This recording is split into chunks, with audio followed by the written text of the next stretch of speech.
Hello, everyone. Thank you for tuning in. I am Jaylee. This is JayLeesCorner. I am sorry I am late. I had to re-download all of my graphics because Canva had an issue. And Canva is where I do all of my graphics or whatever. And so I had to redo it, child. So that is why I am late. My apologies. Because I was supposed to have been live, child, at 4 o'clock. It is 4:30. And that is not what I was trying to do because I have things to do today. Anyway, I hope everybody's having a great weekend. Okay, having a great Sunday. We are getting ready for the work week. We're getting ready for the Christmas and New Year's holiday. And so I'm like, child, it is almost time for vacation time and off time or whatever. So we're going to just have a good time today. And we're going to celebrate being, what is today? Sunday. We're going to celebrate it being Sunday, not Monday yet. And then move on with our day. So look, y'all already know to do a couple things for me. Like, comment, share, and subscribe because that is what friends do and followers do and JayBirds do on the U of the tubes or whatever. Also, y'all know to follow me on social media at JayLeesCorner and stuff. Okay, look, it is other content up on my channel. Y'all can go ahead and watch that stuff too. Even if YouTube did not tell y'all, I had other stuff up. I do. Okay, and then I'll be live tomorrow. I will be live tomorrow night at 9 p.m. for a gossip chat of things going on in the celebrity world. Okay. I want to be sure that StreamYard ain't still having some kind of issue, child. Because I was watching Campire earlier. And Campire was having little glitchy issues. Because sometimes, child, YouTube, sometimes StreamYard, sometimes Canva. Sometimes all of the apps be some haters and be trying to just, plot on our downfall, but we won't allow that to happen. Okay. Now I'm trying to also make sure my shirt is on right and my bun is in right, and we gonna have a good time. So look, today's episode of Love and Marriage, yesterday's episode of Love and Marriage Huntsville. Look, the cast is doing what's supposed to be done. However, I feel like somebody trying to trick us and fool us into thinking that things are better than they are.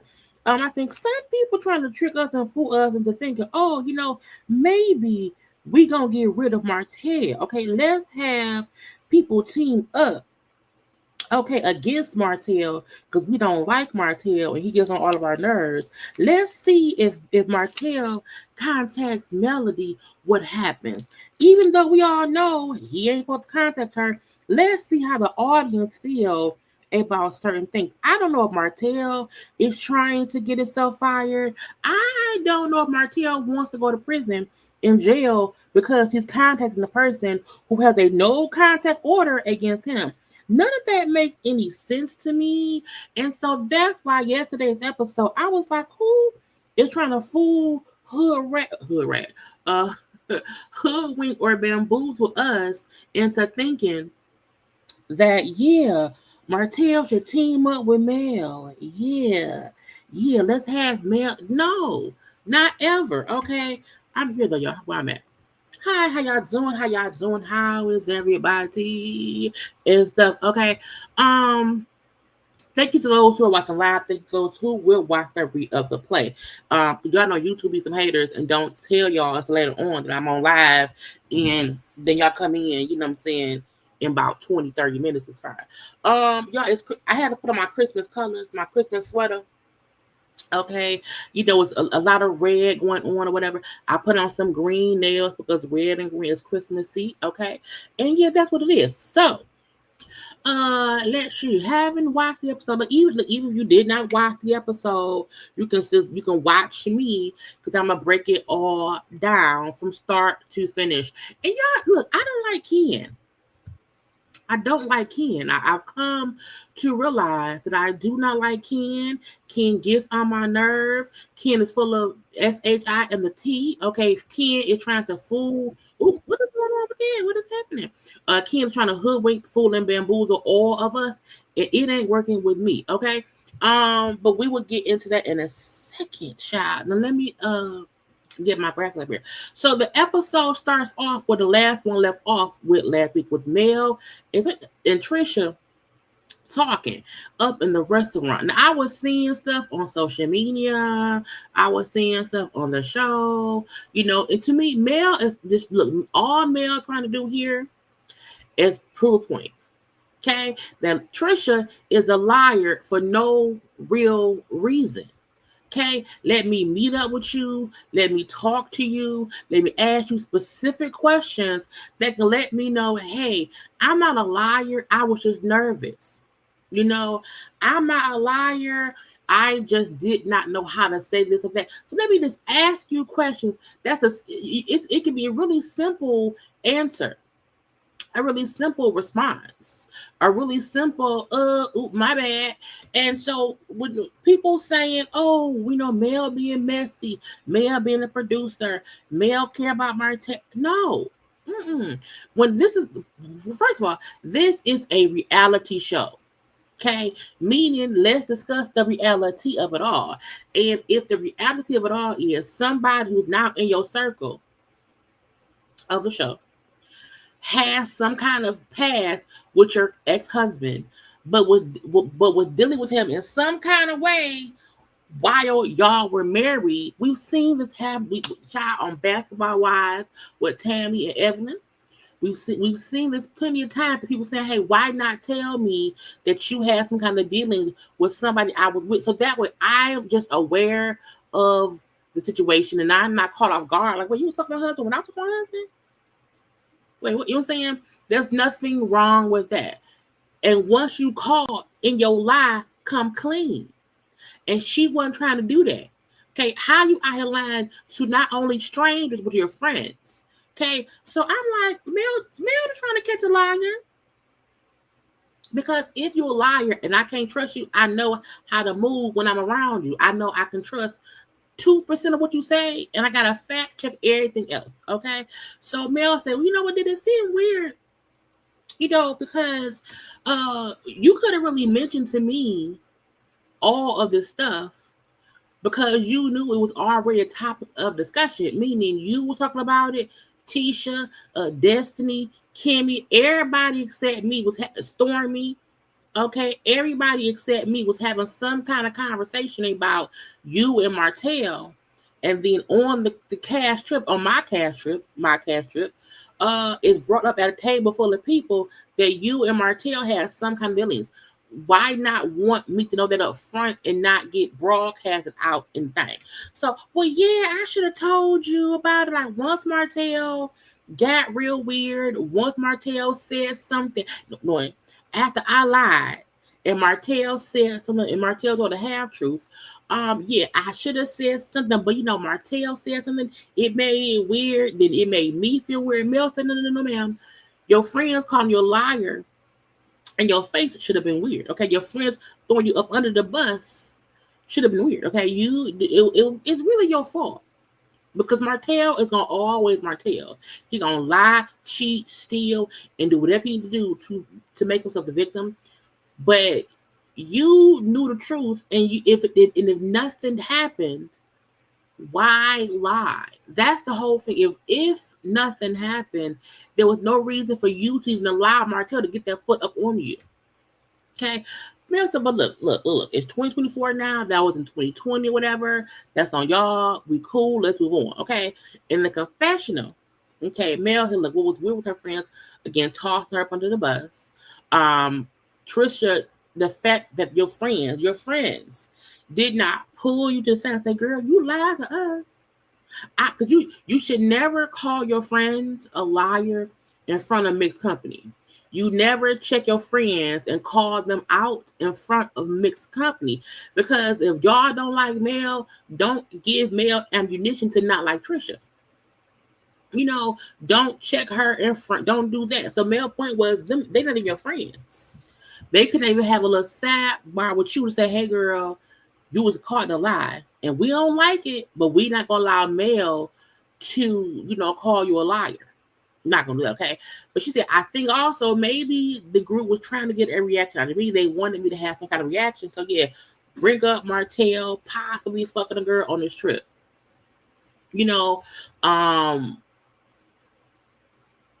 I also think that's what happened. I feel like everybody in some way or form, when they're having these conversations, they want to see some kind of reaction out of whoever.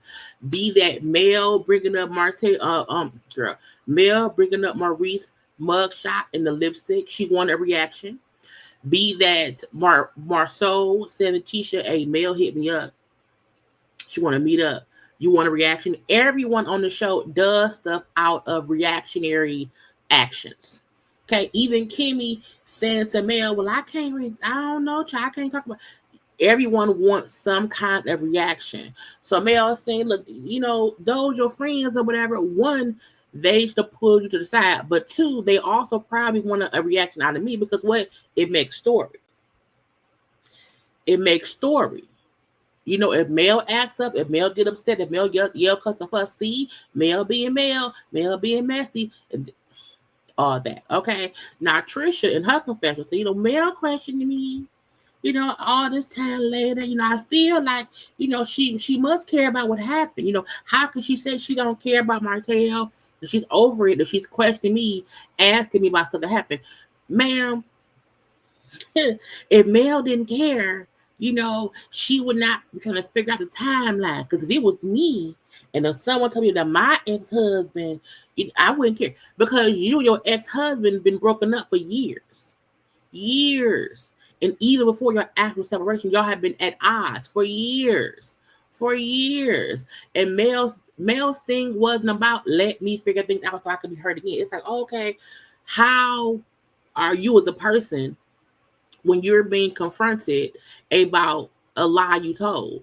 How do you handle yourself? How can you just admit, well, yeah, I did lie and I did say nothing I ain't knowing, but I did. I was over at the house. So it wasn't even about Martell. It was seeing how honest you can be when you caught up in some bullshit. And you could not even be honest about your own lie that you got caught in. Martell technically didn't catch you up in your lie. You caught yourself up and said lie. And then kept lying on top of lie. And now you want to say, well, Mel must care. Child, Anyway, so Mel then said, well, I hope you can get to know folks in the group. Because to me, this thing of Mel saying, hey, get to know folk, don't judge how you like somebody based on how someone else likes somebody. Do your own thing and let it be what it is. Meet up with folk, talk to folk, communicate. Because who I don't like or who I do like, it may not mess with you, okay? And when Trisha said, well, we can have like group stuff, like we can get, and she was like, no. It does not always have to be everyone. You can one-on-one with people. Meaning, I'm not going nowhere with all of y'all. It's gonna be it's y'all touch and go. And to me, it's because no one expected Stormy to quit. This was gonna be Stormy's pet project, no pun intended. Because if Stormy was cool with Trisha, they can shoot scenes together, and then when Stormy has stuff and all that, because Stormy's gone, Trisha now has to be friends and shoot scenes with other people, including Mel. And Mel like, well, girl, if you want to, I can come say, hey, how you doing? But again, it does not always have to be a group setting. It can be one people, two people, three, whatever that's it. So it was Mel producing, saying you're gonna have to get to know folk because your plus one of Stormy is gone. Okay, so good. And I will not be shooting many scenes with you and Destiny, child. Not today, not ever. And Trisha then invites Mel to her kids' graduation party at her house. And when Mel said, "Is it gonna be messy?" Because I don't do messy. She's like, no, it's at my house. It won't be messy, whatever. And I said, Trisha, you lying. See, lying, still lying. Stop lying, girl. It was messy, and it was because Ken and Trisha is messy. Okay, now we see Nell, Chris, and Martell have a whole little scene. Now Chris has bought a building that used to be a barbershop. It's going to be his new office space. Okay, so he's looking, he's watching, he has remodel all that stuff, but he's looking at, and I like it when we see a part of their business stuff, because that's the point of the show. So Martell stopped back and seeing that she knows to do, besides be a bother, a nuisance, and they chit chatting. Okay, and when Chris had met up with Marsau the last episode, where Marsau said, "Fuck Martell, I'm done with Martell. I don't need no friendship with Martell. He is a toxic, bald-headed manipulator." I add that part. But yeah, he done. So when Chris brings up, I talk to Marsau, oh man, fuck Marsau. I don't care why I bring him up. Blah blah blah blah blah. Okay, I feel now. Nell and Chris both are saying, hey, the Destiny's event was horrible. It was hot outside. We didn't like none of it or whatever. But on top of that, I add that part. But their point was at the thing, you and Marsau was crazy. You coming that teacher was crazy. Y'all both was doing some things or whatever. And so Martell, like, I feel we both went low. I went low. Marsau went low. However, I think Martell say he feel like Marsau started. I said, how you think he started it? First of all, Destiny started it. Destiny, her questions is what started the whole riff. Okay, and that's the part that don't make no sense to me. And people are ignoring the fact that those questions was just messy questions. But again, Martell feel like Marsau started it. Okay, he said he felt like Marsau was trying to call his bluff. Okay, and Martell said, I have proof that you cheated. He's saying, I was holding on to bro code, not saying this, not saying that. But now Marsau want to push my buttons or whatever, so I'm going to have to expose him and whatnot, okay? But I felt like if Marsau had an issue with me, he should have came to me and talked to me. But, sir, you didn't do that. You felt some kind of way about the interview that Marsau did, been bitching about it, went and talked about it to Destiny, and she ain't got no common sense. She tries to resolve it and fuck things up even worse. So you can't say that someone should come talk to you if they have an issue when you did not do that with Marsau. You didn't call Marsau, Tisha, Carlos, or Knowledge to say you had an issue with the comments that Marsau made on Carlos King podcast when talking to Dustin Ross. So, sir, miss me with the bullshit. And then Martell gonna say, well, Marcel was saying mean things about my kids' moms being a male in coleslaw. And I ain't like that. Okay, Marsau was foolish to come for me after all the things we've done together. Martel keeps put forth this notion that him and Marsau have had relations with other women outside of their marriages together. He cheating, I'm cheating. He women, we're together doing all of this. And some men do cheat in groups. Some because you have to have someone to hang out with your mistress. The fact that we know that Marcel and Maurice were aware of coleslaw does mean, child, they was around. We just can't say for a fact that while Martel was with coleslaw, that Maurice and or Marcel was also with other women. We don't know that part because why? No woman or man has came forth and said, yes, I was with Marcel or Maurice in that. We haven't had that. But Cole thought for sure came and said, I was fucking Martel and had his baby, had an abortion. He ate my ass. She put forth all of the information. Okay. And I was like, okay. But, Martel, like, look, you know what I'm saying? We did things together, me and Marcel. So at this point, the gloves are off. I'm not putting the gloves back on. I'm not giving anyone an apology. I'm not Tisha, not Martel. No, not Tisha, Marcel. No one gets an apology from me. Meaning I'm on one. I'm finna consistently go at people. It's gonna be fight, tick for tat, tat for tick. If anyone comes at me, I'm gonna just do venom.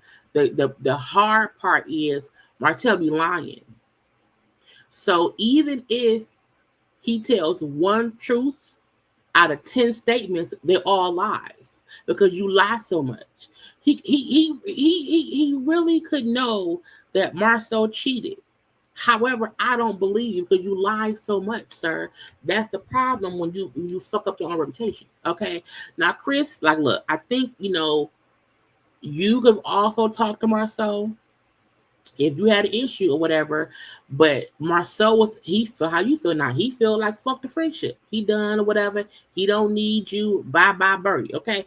And look, I'm all for Marcel and Tisha realizing that Martel is the villain. He is the villain. It's not Mel.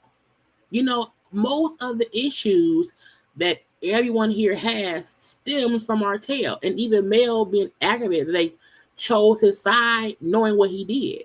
But I'm like, when Chris said like Marcel is also on the bandwagon of forget you, no fuck you or whatever. Y'all don't be friends. And then Nell brings up, I think you should have never, brought Tish into Tish.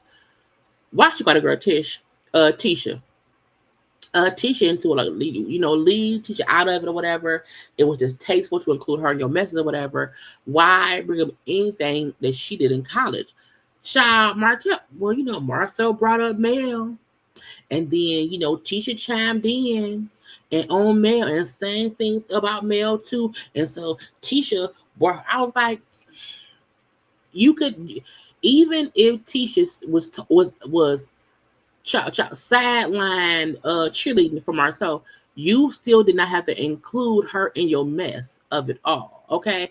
And I didn't hear them say anything negative about men. I don't know what to cut out because Tisha already told us that Marcel was going off on Martel and brought up that me allegedly. She said that Tisha was saying on her thing with Carlos that Marcel was bringing up men that Martel slept with allegedly. And so I don't know what else they cut out. Maybe they did cut out negative stuff that Tisha and Marcel said about Mel. I don't know. But I feel like it could just be that Martel is lying. I mean, fully lying. And so him trying to say, well, it's Tisha fault that she got in it because she was commenting on Mel. She brought herself into a two-man conversation. Well, ignore her. You know what I'm saying? This is how I know that Martel is delusional. Martell saying, back when me and Mel was married, and going through hard times, I would cheat on her. Mel will come home and tell me stuff that Tisha said at her, tossing my cheating in her face. Now, that did happen. Seasons 1, 2, maybe like even season 3. Tisha and Mel were at odds. And Tisha would absolutely toss Martell cheating in Mel's face. However, Martell trying to say because she did that, I don't know what triggered Mel to divorce me. It could have been something that Tisha said. And even though that was years ago, I'm not over it. I ain't forgot. Sir, what? Mel divorced you because you kept cheating and had a baby on her. She told you, like, you can't put that on Tisha. You can't. Maybe Tisha said something that made Mel. No, you made Mel divorce you. Your actions, your concern for coleslaw over your own wife and children is what made Mel divorce you. You put a bitch who was a peasant in your head over your wife and children and then knocked her up. So trying to say what Tisha said stuff, and Tisha was dragging it out, and Tisha was throwing things in Mel's face that I was doing my wrongdoings or whatever, and maybe because of what Tisha said, that's why Mel divorced me, and I have not forgot about what she did. You know what I'm saying?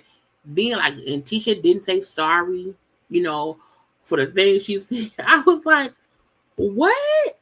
And because if Mel was there at the game day thing, Tisha would have been quiet. She wouldn't have said shit. Now, as he's talking, production is showing flashback scenes of all the time Tisha was child. Martell has a matching Benz, a matching car with a woman and then his wife, and we see Tisha in her prime, because Tisha now tries to act like Mel was coming for her marriage. I'm like, before Mel came for your marriage, you came for her husband's mistakes. Like, you were tossing shit out. And I also feel like, this is the thing. This is why I say Martell is the reason that everybody have issues. I fully believe that while Martell and Mel was going through issues and Martell was cheating, and Tisha was throwing stuff in Mel's face, I fully believe in his defense that Martell was telling Mel, but Marsau cheating too. Like, she coming for you, but I'm telling you. And Mel was believing it. Mel was believing Martell saying, no, I got proof that he cheating too. That's why Mel kept saying stuff then. I fully believe it came from Martell. I also think that's why now you rarely really hear Mel saying about Marsau cheating. She don't bring it up as much anymore, but she wholeheartedly would do that back when her and Martell was still married, and she was, but I think it came from Martell. Again, because he's always trying to point the finger at everyone else except him. So us seeing the flashbacks of Tisha, like, yeah, your husband cheating or whatever, he got a girl, all of that extraness, throwing it in Mel's face because that's what Mel was going through.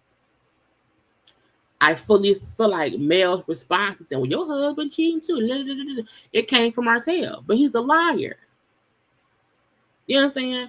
So, girl, but that's why I always say people want to make it seem as if Mel has always been so mean toward Tisha. No, it stemmed from just a clusterfuck of he said, she said, and everyone trying to one up the other one.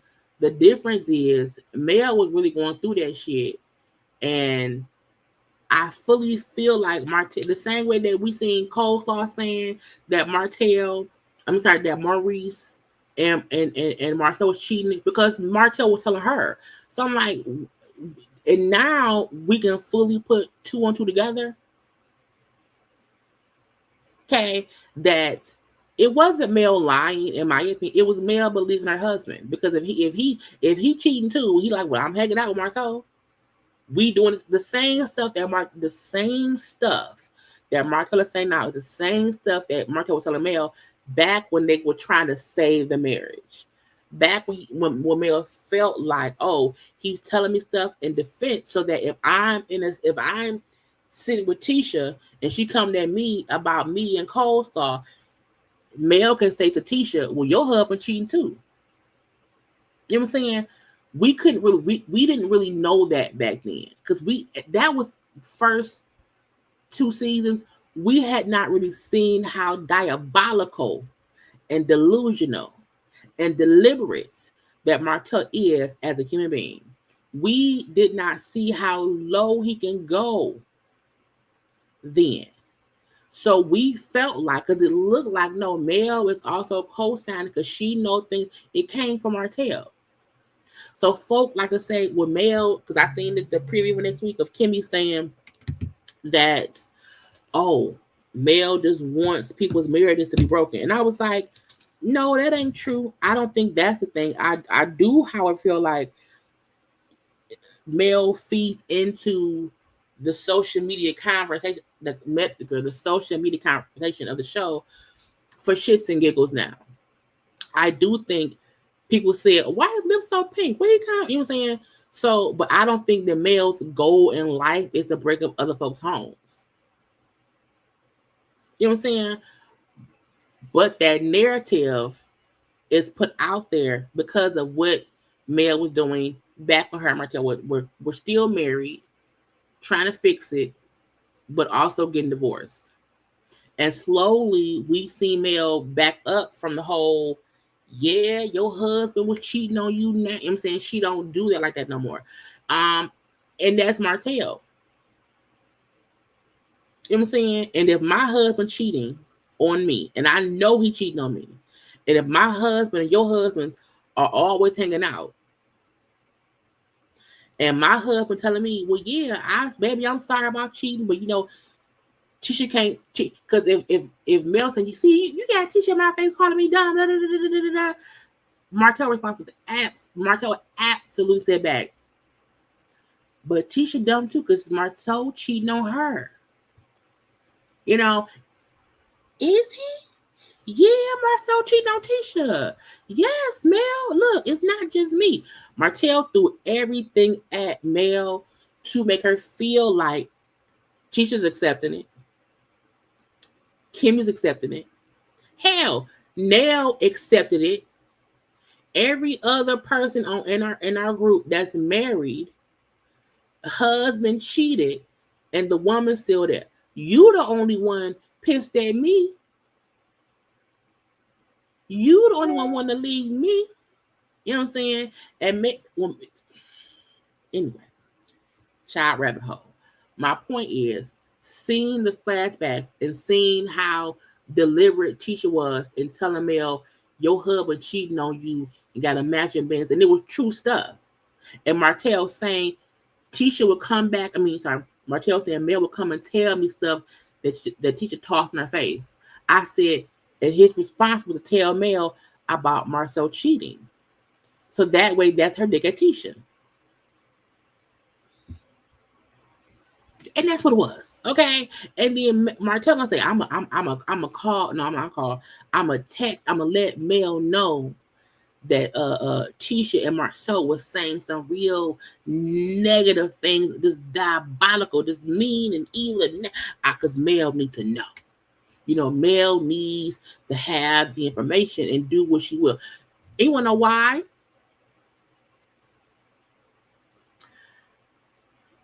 Because Martel feel like anytime someone had told Mel in the past, Marsau said something, Tisha said something, Mel checks them and goes off. Okay. And he felt like if I tell her they did something, because she used to run off the deep end and go off, she'll do that now. But he don't know that ain't what she do no more. So I said, Martel even attempting to team up with Mel, have an alliance with Mel. Let her know some tea. let me, dial her in to what's being said behind her back. Child, and it wasn't, again, we don't know what they cut out, but both Nell and Chris said, I don't remember hearing Tisha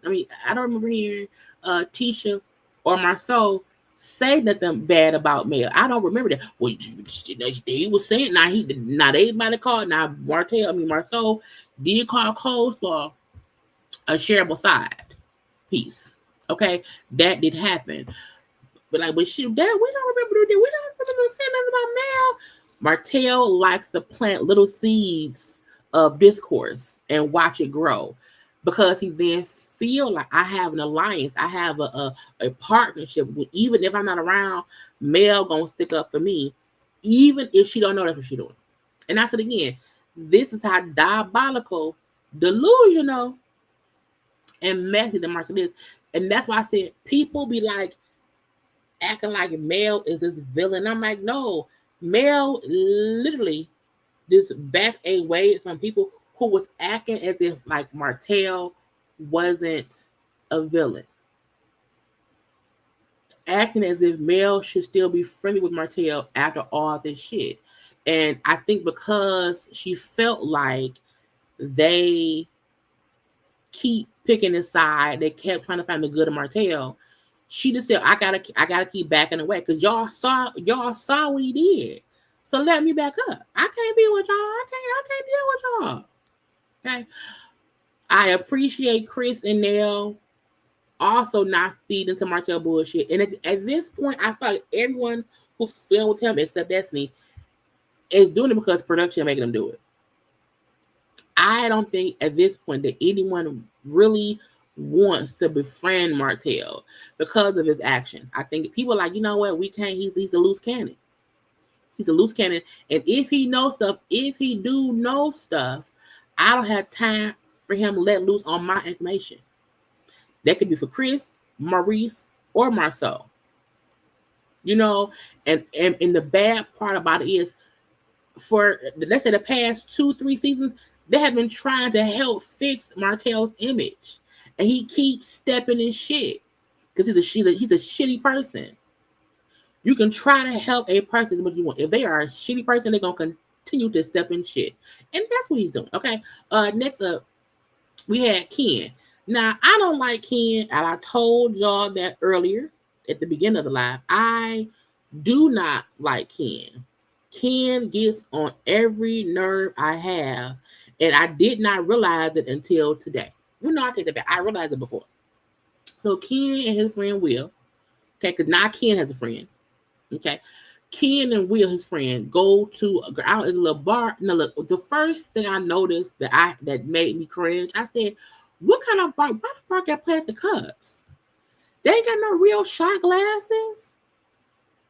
When I see those kinds of plastic cups, I think of a backyard barbecue. I think of going to a gas station and you and your friend can't afford to get your own liquor, so y'all get one bottle to share and get two 30-cent cups, and that ain't what grown men should do. Okay, I would never want to go to a bar that looked nice.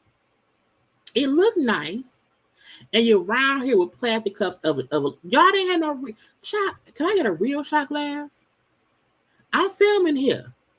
Y'all ain't got no real glasses around this beach. Anyway, Ken is toxic.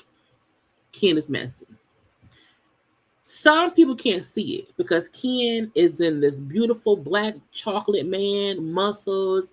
He's supporting a single black woman with kids with a deadbeat daddy. And so on paper, that sounds great. Ken is toxic, and people can't see it. And I can see it. I can picture it as clear as day. Okay? And I don't like it at all. Now, this is not, my mom and my bio father were married. When they was married with child I was born. Once my mom left my bio father and they were separated, like legally separated, she met my dad who raised me. And we were, a family. I never recall my mom or my dad bad mouthing by my bio father. Never. Okay. Even when I, as a kid, did not understand why bio dad wasn't around, they never bad mouth. They let bio dad be who he was, absentee on his own accord. You know what I'm saying? And to me, even the few, I think I had maybe one, maybe two memories of my dad being around when bio dad was around, like, and that had to be when I was like in like elementary school or whatever, or maybe once in like maybe middle. But I still never have any kind of memory of my dad being like shitty towards bio father. Every time Ken speaks of is it Marquez? He is always being negative. And I'm not saying that he doesn't have a right to feel some kind of way. However, by the time you came in the picture, he was already a bad baby daddy. Like, it wasn't as if you had not experienced Tisha and Marquez's issues, because because as y'all say, once y'all got together, he was already gone. So you have no personal experience with him being a deadbeat father, because he is, as y'all say, he just not around. So you should not have such negative vibes towards him and how you consistently dog him out. Now Tisha can, because she's the mama. You know what I'm saying? Ken said Marquez is emotionally driven, so I gotta bounce around his feelings, and I don't like that. You know, he said Marquez is mentally unstable. That's not stuff you say about the kids you're raising's birth father. Because at the end of the day, that's still they daddy. You know what I'm saying? And I vividly remember when I was in my late 20s, and I had a huge argument with my bio father in defense of my dad who raised me. And my dad who raised me said to me, "You don't ever have to defend me to him. Ever. Because it don't matter. You know, that's your bio father, and I'm your daddy too. But you don't have to do," because his point was, there is no need to compare and contrast. You know what I'm saying? He could have easily said, "I have been raising you since you was in the first grade. Okay, I have been," you know what I'm saying? He could have my daddy could have easily read bio father for years. You know what I'm saying? Just because he wasn't around, my bio dad had, y'all know they're both dead at this point. But my bio father had no valid reason to not be around except his ego. And my mom moved on with my dad. You know what I'm saying? So my dad could have easily just talked cash shit about Ronnie if he wanted to. He never did, because he didn't have to. He was in the house raising us. He and my mom got married. You know what I'm saying? He was the provider, and all the stuff that Ken is doing for Trisha's kids is the same stuff my dad did for me and my sister, and also our brother. And so when you're doing that stuff, you don't have to throw it at anyone because you're doing it. It don't matter. It's second nature. It's life. So you don't have to bring it up to the bio parent. Period. You know, and Ken sitting here, to me, dogging Marquez, it's a waste of time. If you're being the stand-up guy and you're being the good father figure to the kids, you don't have to boast about that to nobody in a way that he does it. Because he only does it to shame Marquez. And do not get me wrong, Marquez is absolutely a deadbeat father. Period. Hard stop, done. Okay? This is not in any way to big up Marquez. This is not in any way to say, no. Marquez left his family, and that's what it is. I will say Marquez needs therapy. Marquez was, to me, never, he doesn't seem like a person who was equipped to be a parent. You know what I'm saying? And so that's that on that. And Marquez being a deadbeat don't matter. You wanna know why? Because Ken is there. You're there. Marquez ain't there. So you don't have to boast. I do this and I do that, blah, blah. Sir, he's doing that because it makes him feel better to talk negatively about Marquez, who isn't even in the picture. Imagine boasting about a nigga who ain't even around. You're boasting about a person who is not even around, who pops up maybe 4 times a year. For what, nigga? Who? I don't care. You know what I'm saying? Because when he said, I Marquez feels some kind of way because I take his kids on trips, and I'm doing things with Trisha that he could not do. Fine, but it don't matter though. You know what I'm saying? He says, when he then said, Marquez doesn't realize that I'm not in competition with him. I'm here to assist you. That would be true if every time you talk about him, you're not running down all the ways you're better than him. That's called a competition. Let me run down my stats. That's a competition. Ken likes being looked at as the better man versus just being the better man. You don't have to say shit besides come to the house and see me here. You don't have to be boastful about that. And again, some folks feel like because Marquez is the deadbeat, he deserves it. And my thing is, he's getting what he deserves by not being around. He gets it because his kids will see it. You know what I'm saying? I'm scared of who's raising these kids. Trisha, Ken, and Marquez. Child, somebody get Dr. Francis. The fact that Ken does not want bio children, but he loves dating women who have kids who don't have a father. Why? Because make me your savior. The daughter that he claims, which is his ex-girlfriend's daughter, yeah, look at me. You know, her dad passed away. I'm going to step in. He wants folks to look at him as the savior. Just saying. If you such a good guy and you love kids, why not have your own? Versus dating women who have kids with other people and married women, involved women, it's a thing. You know what I'm saying? It's a thing. And I'm little by little, I'm like, that's tick, tick, boom, crazy. Tick, tick, boom, it don't need to be done. Tick, tick, boom, he ain't right. You know what I'm saying? At all, you know. But him saying, I'm not in competition with Marquez, bullshit. Bullshit. I mean, you don't have to be, but you consistently run down your stats against that man. When we saw them at that dinner, let me say what I'm doing that you don't do. Because you know what you know it would trigger Marquez. You know what I'm saying?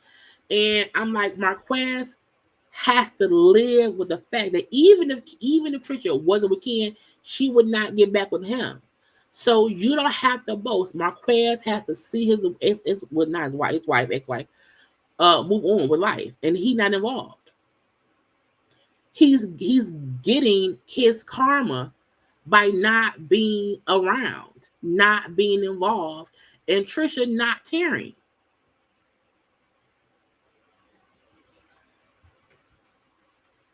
So let me sit here at the bar with my handsome friend. He was handsome. And run down the bullshit, okay? Of why I'm a good person and the baby. Even him saying Marquez is emotionally unstable. He is mentally unstable.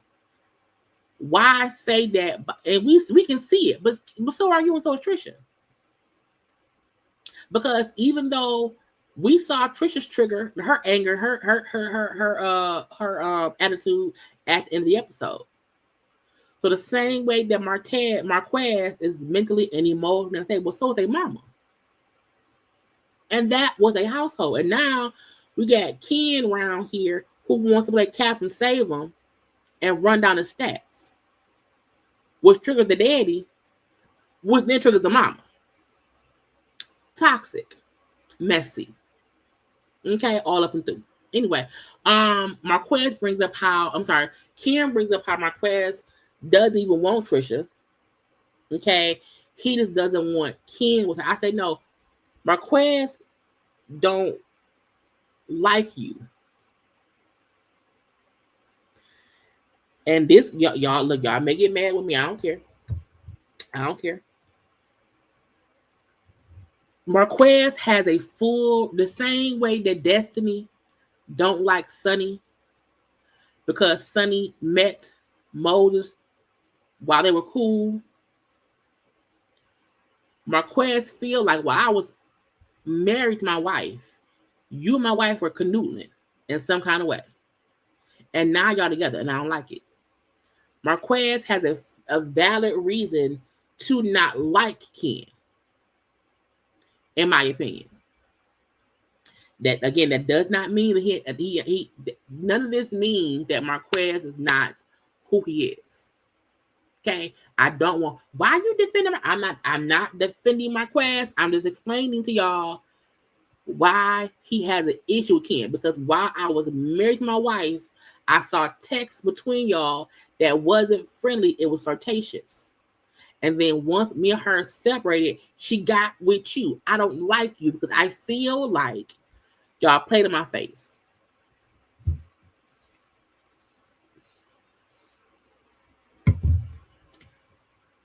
So we not gonna act like, well, Marquez. No, Marquez don't want Tisha. He doesn't at all.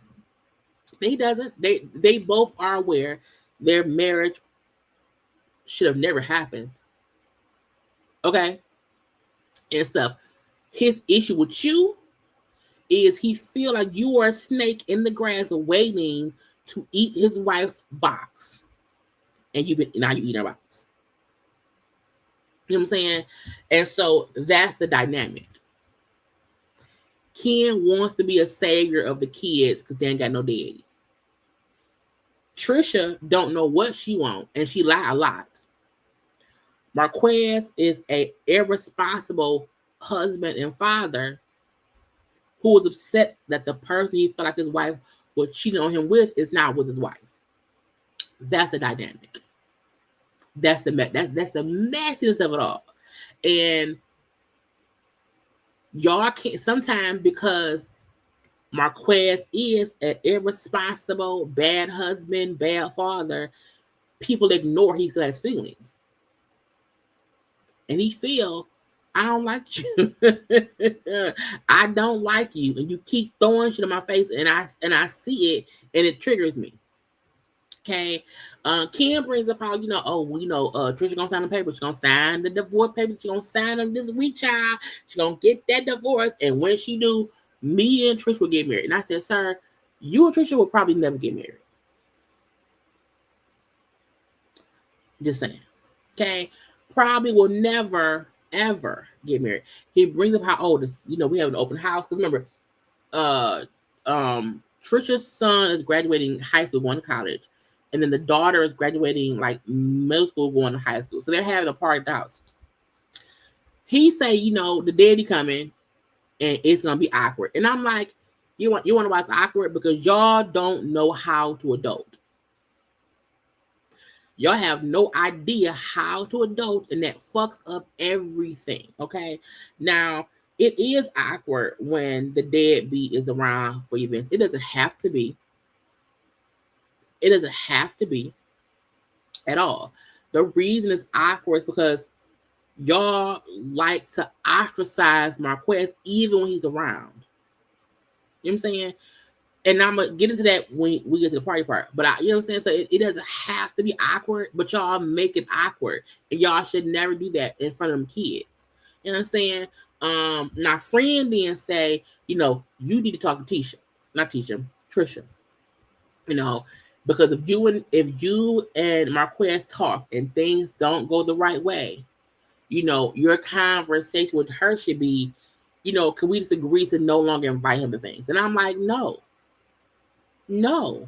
because the kids' events should have nothing to do with the parent dynamics.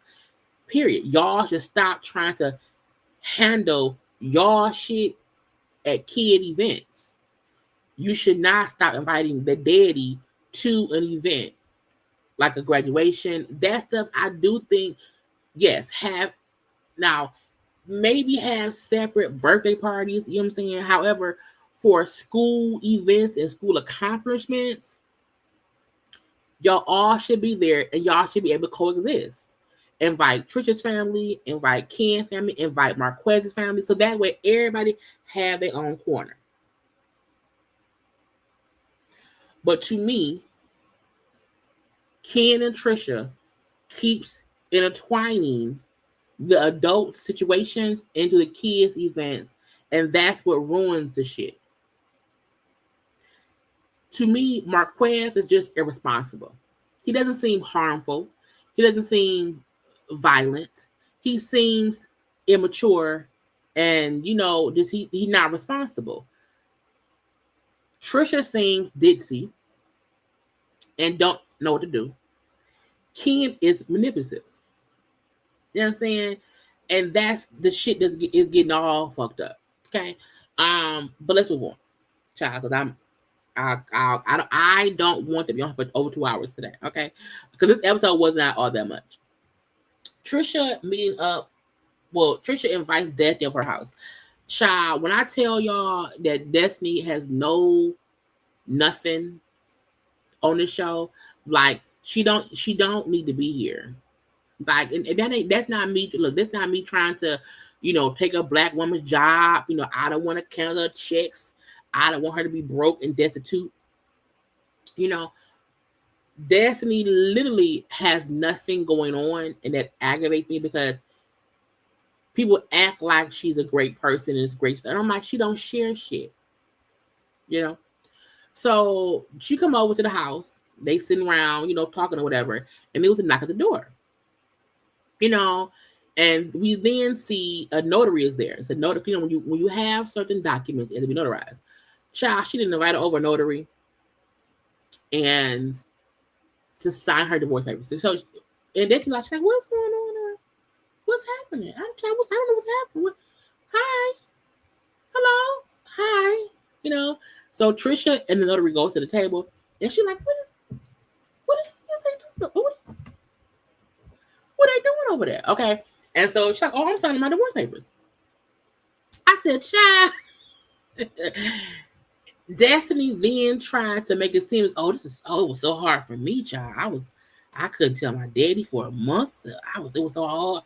Everybody stop.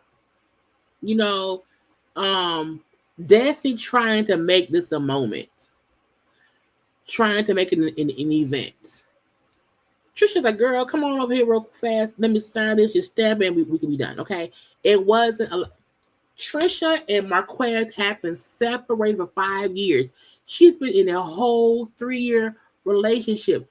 This is not you.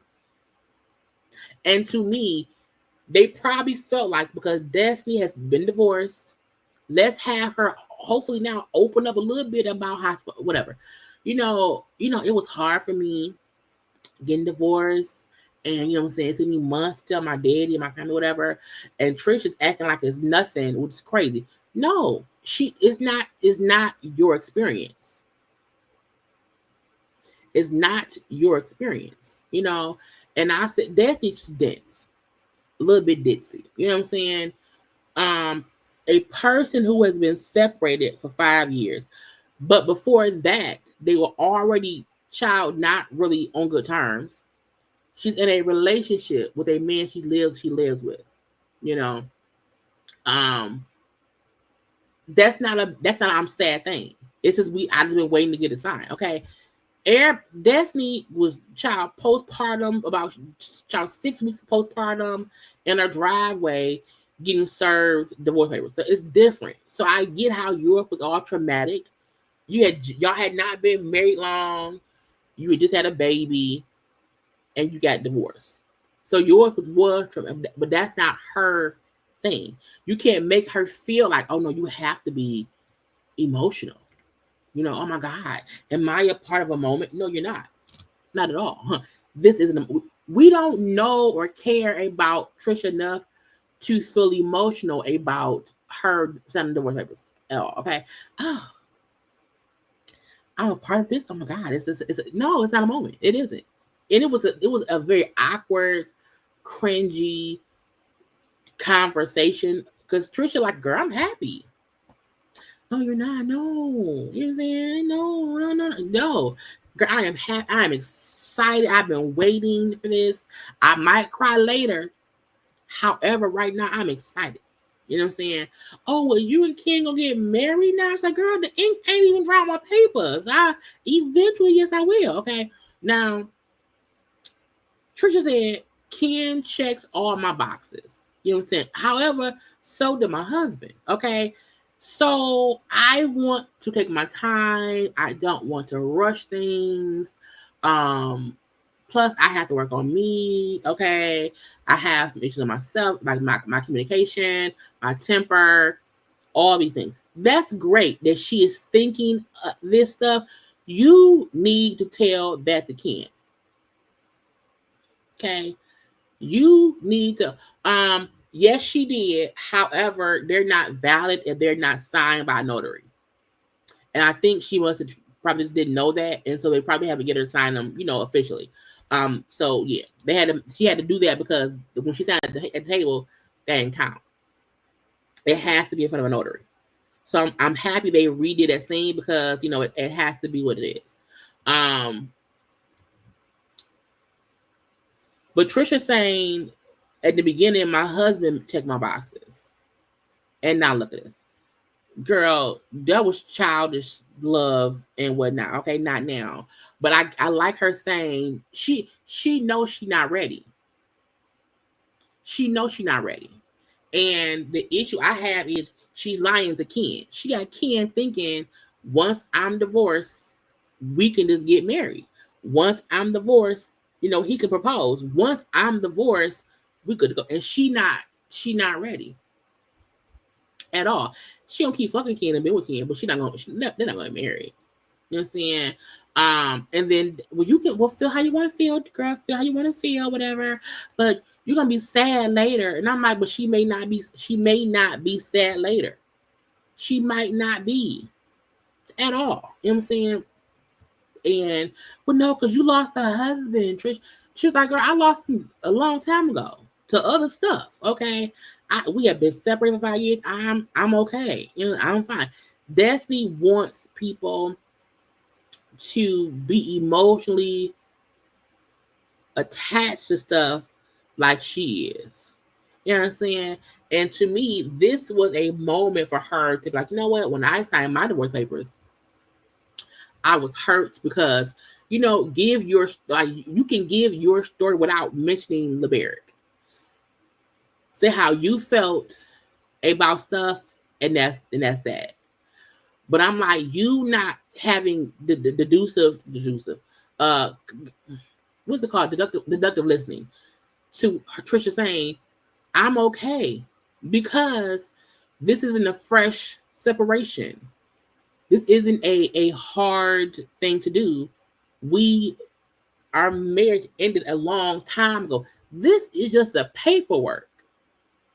Well, no, because now it's a fit. Girl, shut up. So it aggravated me that instead of trying to meet Trisha where she was and how she felt, she tried to manipulate her and she tried to bait her into feeling like she's more hurt than what she is. She wasn't listening and trying to communicate. She's trying to push how she felt when her divorce happened on to Trisha. Well, no, because you lost a husband. Girl, I've been lost that man. Not at all. You know what I'm saying? And then when she said, well, how does Ken feel about all this? So, well, Ken's fine. Ken always calm. He fine. He don't care. And it actually irks my nerves. Trisha saying Ken being so calm, cool, and collected pisses her off. It's proof that she's also crazy. Because I always say, Someone has to be the calm.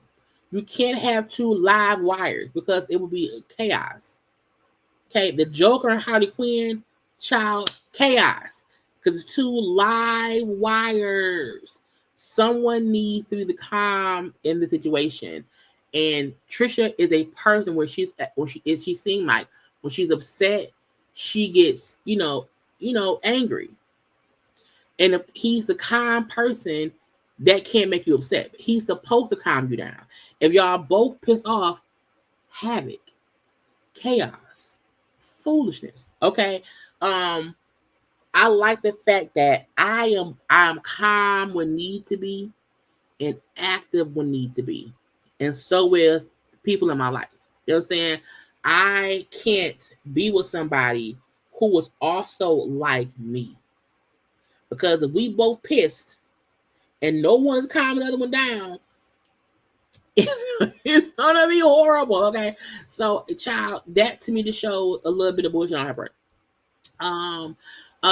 Child, male, Tisha, Marsau. I said, child, this was a scene that has been coming for years. Okay. But first, I need y'all, okay, to like the video, please.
And we're back. Okay. I hope y'all all like the video.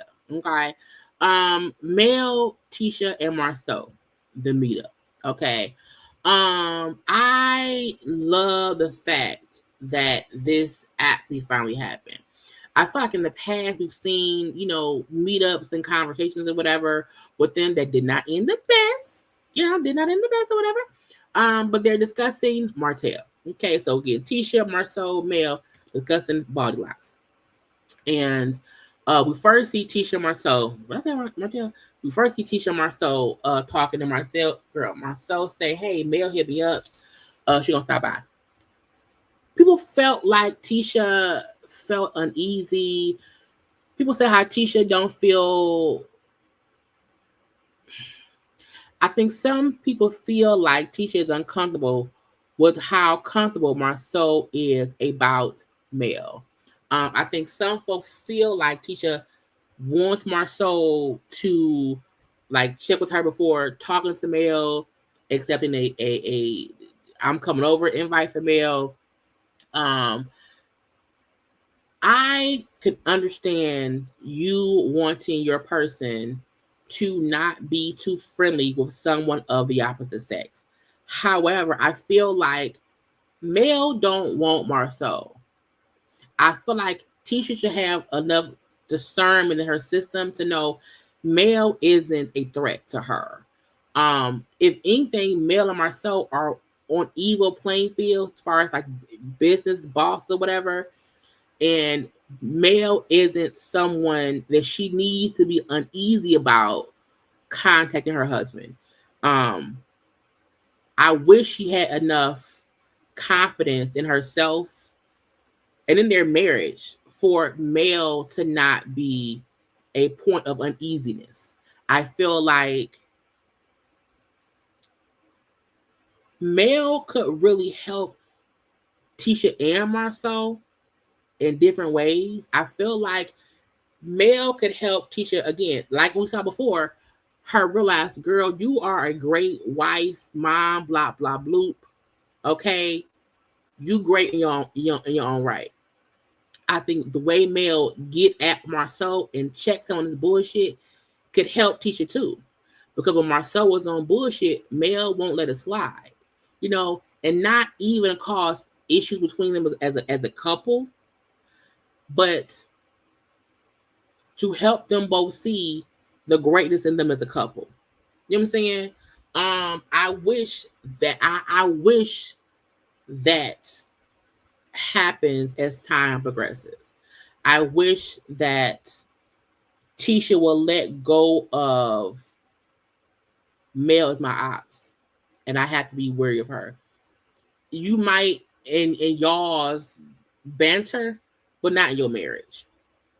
You know what I'm saying? I wish she could have that peace of mind, like not in your marriage. Not today. Now, that probably would never happen. I don't even think that Marsau wants Mel sexually. I think Marsau, there is an attraction to Mel in the aspect of her as a businesswoman and how she do get shit done. And as much as he teases her, he respects her. You know what I'm saying? And that's why their scenes are really, really great, because they can spar back and forth. And even when they spar back and forth, to me, Mel does not have to tap into any masculine. She can still be feminine and get at him. In any way. Sometimes we see how we as women feel like we have to become a part of our masculine being to, go at a guy, and Mel don't. She does is great. And I wish Tisha could see that. But because of all the bullshit over the years, she don't see that shit. Okay. But Mel walk in, it was friendly. Marsau said, "Oh, speak of the devil." Child, Marsau like that. And okay, but they talking or whatever, and Mel was like, "Look, me, Tisha, and Kimmy said we're going to make sure that if stuff popped up, if things happen, we're not going to hold on. We're not going to let it fester. Okay, we're going to bring it to the group and have a discussion." So yeah, I had a text from Martel. Okay, and I said, "Oh Lord Jesus!" Now he also said like he's not supposed to contact me at all.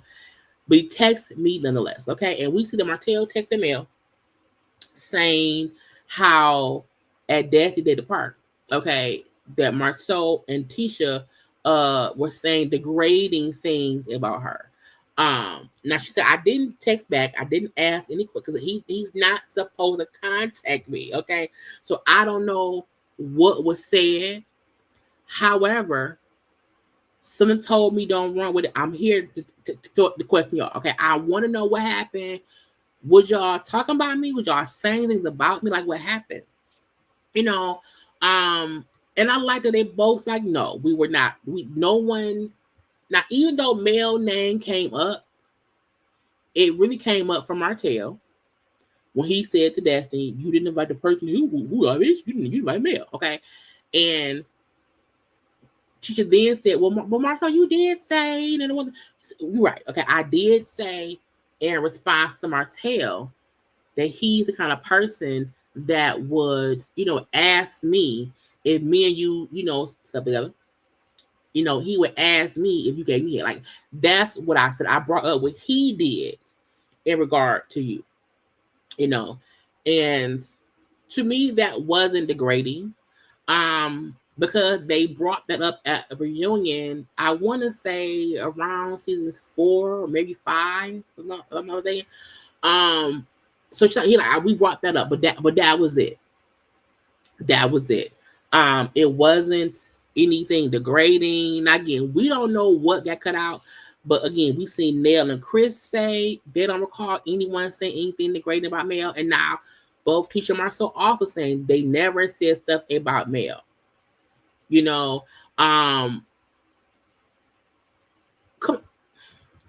the fact that Martell said on the show, "I'm gonna contact Mel," and tell her what was said, and Mel said he contacted me. He wasn't supposed to because of a court order. Okay. And to me, this is also a way of her sprinkling in their court shit, which neither of them have fully brought on the show because it's about their kid. I do think Mel and Martell can't discuss their kids on camera.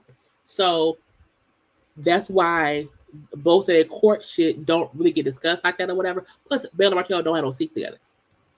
But Mel let it be known he wasn't supposed to, but he contacted me. But Martell, I'll say he's stupid. He's dumb. Okay. But Mel said in response to them saying, like, we didn't say nothing. She said, something in my spirit told me, like, don't react. It told me, like, it was some bullshit. Like, why would he lying? Because Martell's a liar. He's a liar. He is a child. Martell was like, Mel, I need your help. Okay, I need your help, Mel. And Marsau was like, Martel, he's a liar and he's broke. Okay, he's a liar and he's broke. And these three sitting here, just having a normal conversation about how Martell lied to Mel to try to get her to go at them is what he's been doing forever. And I felt like in this moment, there was like, that's what he's been doing. He's been doing it. Yes, he's been doing it. But Mel was like, yes, now they get what I've been going through. And I liked Mel saying, I'm happy I didn't react. I'm happy I came here just to have a conversation or whatever. And because I could have ran with what Martell said. Because why would Martell lie to me about what y'all said? Because it's a liar. So I'm happy that what she used to do, she don't do no more. That when Martell would say something about whatever, about them, she would go back and say stuff to them and go at them. And that's another reason why Tisha has an issue. But again, it's Martell. He is the common denominator in the bullshit between everyone. You know what I'm saying? And them all this it was, we didn't hear what the in depth what they were saying, but them just saying, he's a liar, he's a gaslighter. Because Mel said that at times, like, he's so passionate when he lied, but she was like, well, damn, did I see what I thought I saw? Maybe he didn't say that. And because he would gaslight you thinking you're crazy. Because he's so strong and passionate as he's lying to you, you're like, well, maybe he did have a baby. Maybe the baby don't exist. Because he acts like, you know what I'm saying? That kind of stuff. Okay. And they all are like, he's been doing this for years. And I'm like, finally, there is an acknowledgement that Martell is the toxic one that does not make Mel innocent in things she said in the past. However, a lot of that shit came from Martell. Period. You know what I'm saying? And I feel like if they need to get rid of Martell and Destiny. If they do, I feel like everybody else will be able to coexist and the show can continue to be fun. We'll still mess here and there, okay? But it would not get so negative that us, the fans of the show, are aggravated every week. Because I'm like, man, what is Martell doing now? Who he beefing with now? Mel not innocent.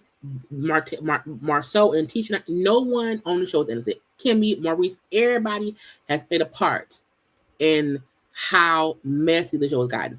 The only way to fix it, to me, remove Martell and Destiny, because Destiny is so desperate for the check. She is his mouthpiece. She's so desperate for the check, she would keep saying shit to irk Mel that connects to Martell. To get rid of the toxicness, take the roots, and the roots that is Martell and Destiny. Keep Trisha. Keep Nell and Chris. We know that Ken friend married. Bring them on the show, okay? Let Son if Moses out of jail, bring in Moses. You know what I'm saying? We can have a little love during lockup. You know, the fact that we see how deliberately misleading Martell likes to be, and Destiny being his good old buddy, I feel like, can we not also see how Destiny tainted the viewers to Sonny and Moses because she moved like Martell do? Not saying Sonny should not have told shit sooner. Not saying Moses was wrong. Not saying Moses was right for not telling Destiny sooner about him and Sonny. All I'm saying is, let's not ignore the fact that Destiny moved like Martell and tainting the viewers' opinion of Sonny, so people just hate Sonny. And to me, when I see her, Sonny seems like a nice person, and no one else has an issue with Sonny except Destiny. So if they really want the show to progress and show love, marriage, or whatever, you need to get rid of Martell and Destiny and then move forward. Because trust and believe, there will still be issues entirely on the show. Period. And then no one has the scapegoat of beefing with Martell. Like, show who Mel dating. I'm sure she is. Okay. And part of me feel like we can't see certain shit with Mel because Martell is around. You know what I'm saying? And every person, every Scott, they wasn't on this episode. So there's, you know what I'm saying? There's a Kimmy and Maurice really wasn't on this episode. You know what I'm saying? Thank you for super chats. A reflective view. I'm glad people finally see Martell for years. Martell lost his family behind a coleslaw and the kid. Martell, yeah.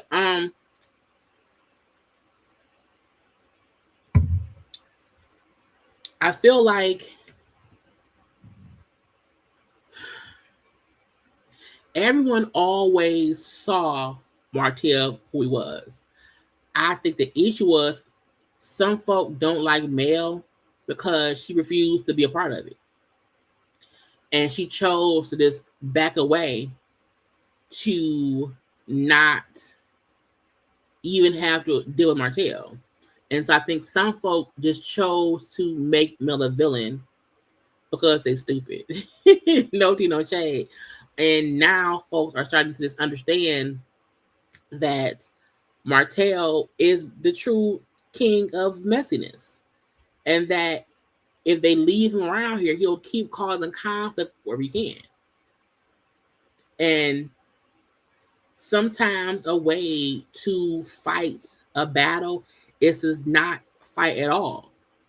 To let the battle handle itself. And it may have taken longer than we thought, but Mel is winning in an aspect of the truth has come out. The Scots now see that Martell does this stuff. The Scots now see how bad he is. So now, you know what I'm saying? It took time. All of them have their role to play, but Martell is always the guilty culprit. You know what I'm saying? Period. So they're going to keep Kimmy and Maurice solely because they can't add more people to the show. Kimmy and Maurice don't add enough to the show to matter if they're there or not. Their child, they my picture back there. It's just back there. It's just there just to see. It don't say nothing. It don't do nothing. It just sits there. You know what I'm saying? On these shows, sometimes you need a picture on the wall that's just there to look at. You know what I'm saying? Because if I remove that, y'all say, why the wall so bare? Why you put up something just to look at? Kimmy and Maurice are there just to look at. And every once in a while, the red lip pops, and y'all say, "Ooh, her red lip on a thing," and her lips, they go together. So every once in a while, Kimmy and Maurice give us something, but not much. They did decoration. The decoration. That's it. So again, sometimes we say, "Oh yeah, get Kimmy and Maurice." There's no reason to get rid of them because for what? Decoration. And then do what? We need someone to make fun of, and it can be Kimmy and Maurice. We need someone to say. We need somebody who every once in a while gives us something. Kimmy and Maurice are not main characters on the show at all. They are background. They are the picture right there. The fact that y'all don't even realize is another picture right there. That's Kimmy. That's Maurice. We always see Kimmy because she's always in the mix of it all. Okay. And Maurice be right there on the little sideline. And no one ever really notices Maurice on the little sideline, but he there. You know what I'm saying? So we need that sometimes. If not, you have bare walls. Even some of the conflict of Kimmy and Mel or Tisha is needed. So to me, they don't need to get rid of Kimmy. Because for what? Okay. Again, Mel brings up how the Scots finally now see, the bullshit of Martell. That when she left him, because she stayed quiet. She said, when we woke up, I stayed quiet. I didn't say much. Again, Mel backed away from everybody. And, she got quiet when she needed to. Okay. And she said she did not go to the friend groups, their mutual friends, bashing Martell. She didn't say shit. But Martell went to everybody with an ear and bashed Mel. And each of them played right into Martell's hands. And because Mel didn't say shit, and for the most part, Mel had to be on the defensive, it made folk not like her. Her point was, I just wasn't saying shit, and y'all were believing what Martell was saying. That Mel always falls out with folks. See, she's falling out. No, she's backing away from people who are listening to her toxic ex-husband bash her, and they're repeating what he's saying. We've seen Tisha do it. We've seen Kimmy do it. We've seen Destiny. So again, and that's what folk just didn't even, feed into.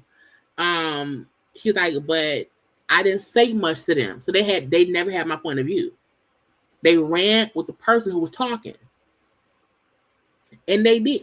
I was like, what they saw Martell cheat, saw the baby, and still felt the need to try to make Martell be the person who needs help in rebuilding his life.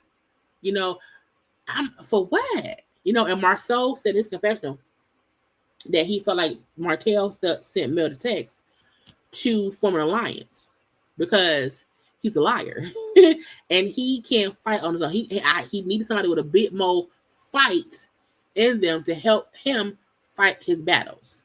Okay.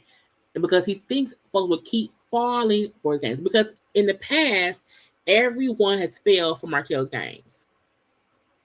He's played puppet and said things that made folks feel some kind of way about Mel. Because Mel ain't saying shit. And because of how Mel moved. Mel was like, fuck all y'all. Fuck all y'all. And now that Martell is coming at them, not at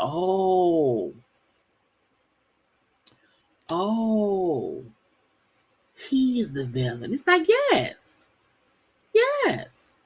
absolutely. He's the villain. Yes, he is.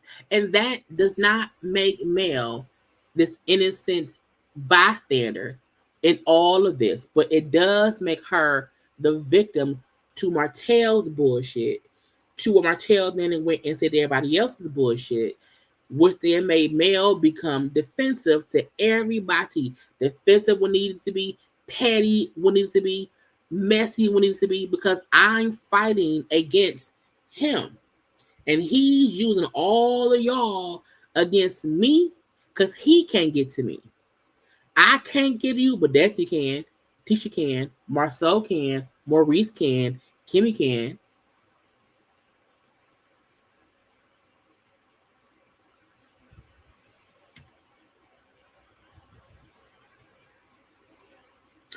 When Kimmy said she was not going to call Coleslaw a sad piece and Martel was still a good person, I said, bitch, what?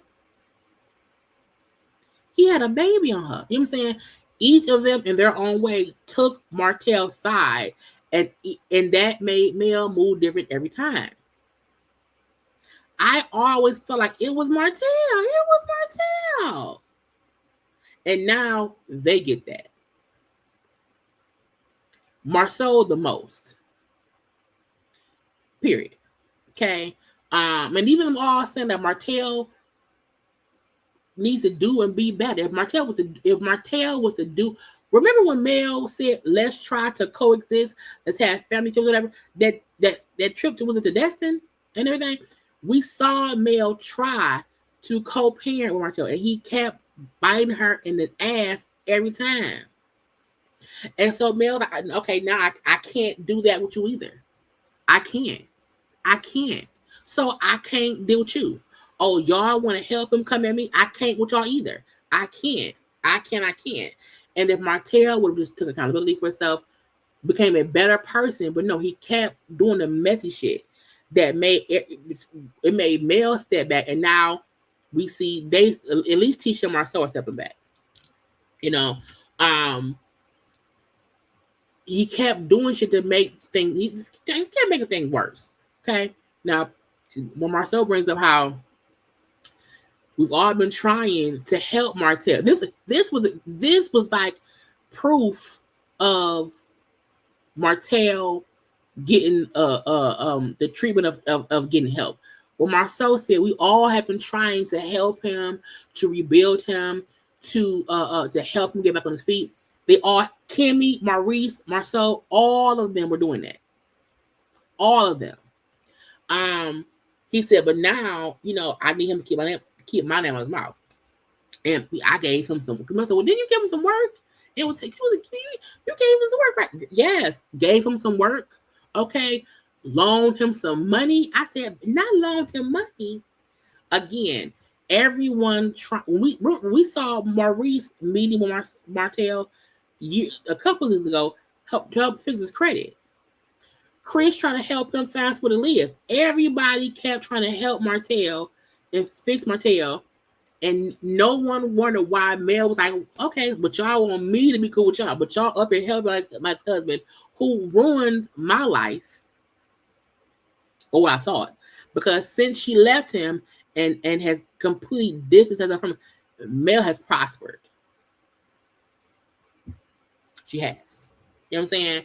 And Marsau is confirming how, yeah, I was helping him, giving him work, loaned him some. He broke. He ain't got no money. You loaned him some money. God, how much money it was? Okay. He said, but at this point, I don't give a fuck anymore. And Mel felt that way 4 seasons ago. They're just now getting to where Mel had been at. And to me, if the more they remove Martel from the equation, the less bullshit that would happen. Now, Maurice getting arrested and Mel being messy, bringing up the lipstick or whatever, that's just a show. That's just a show. But again, it can get better. Okay, now the damn party. Now, this party at Trisha's house or whatever, I could not get many pictures. I got a few pictures. Ken and Trisha having the kids party at the house, and they're discussing things, okay? When she bring up, I signed the divorce papers, okay? Should I tell him today at the kids' party? Should I tell my current husband that I signed the divorce papers at our kids' open house stuff? Now, Ken said, no, we don't want our kids seeing drama. We should keep things cool. When Kim brought up how this is the first time that his family and Trisha's family have been together, I said, why is the first time that Kim's family and Trisha's family are getting together at Trisha's kids' open house?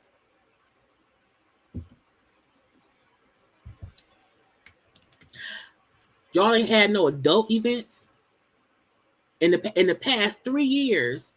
Y'all have not had any adult events for y'all, like not a birthday party for Trisha or for Ken. Nothing. That to me was weird. That y'all have the first time your family and her family are intertwining on the TV show that her husband will be at. Again, y'all, messy, okay? He said, we want to keep things cool, or whatever, you know what I'm saying? We see folks arrive, which I didn't care. Now, this was for sure a backyard barbecue type of event. Okay, we seen Kimmy Maurice, when Kimmy showed up with a bottle of, I said, why are you bringing liquor? The son is going to college, the daughter going to high school. I was like, wow, did you bring a bottle of Hennessy as a gift? Did you bring the kid a gift? A card? Or anything? No. You walked in with liquor? Really, Kimmy? I was confused. I was like, is that liquor? I know at kid events, adults drink and whatever, but I feel like if I'm coming to a kid's open house, let me have, hey, here's a gift, hit cards for the kids with a little $20 in there, whatever I'm saying.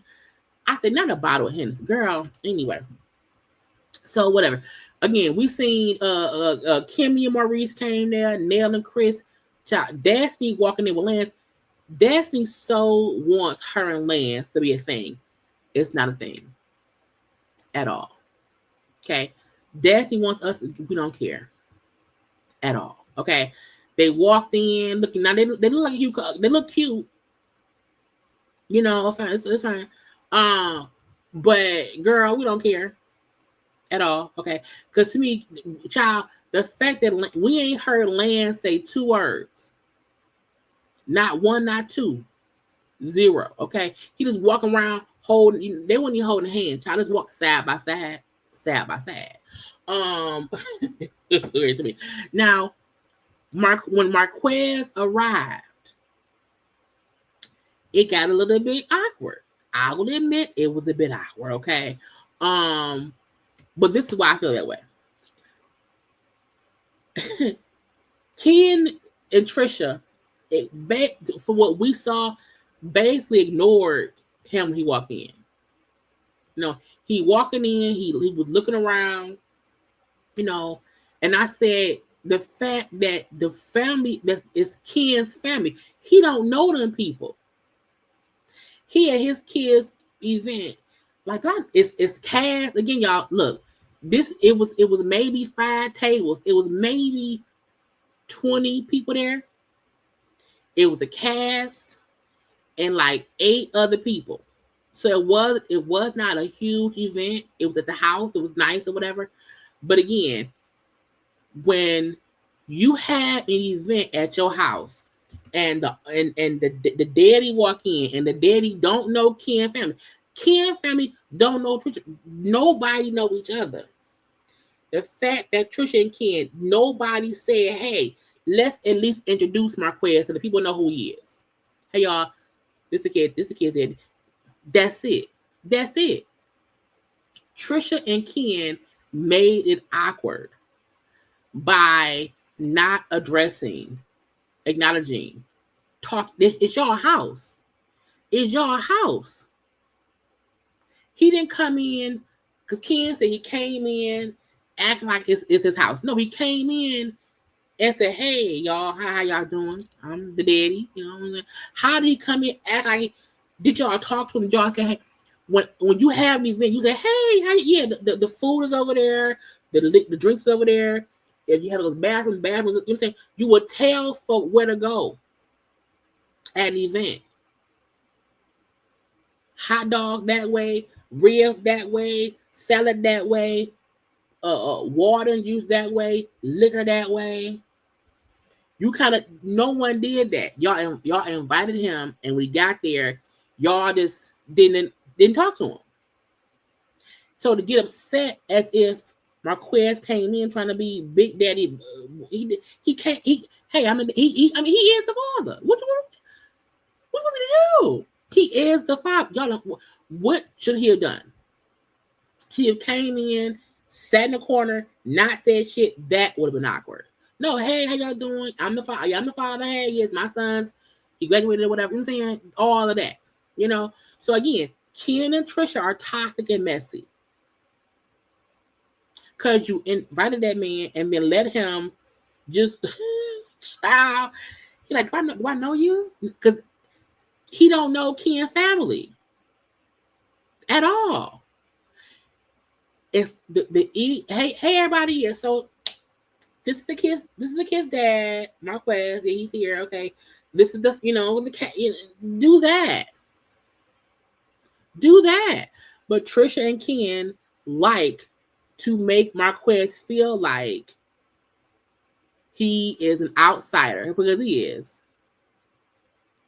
However, they then want him around, but then treat him as if he's a stranger, and then get pissed if he doesn't do something they want him to do.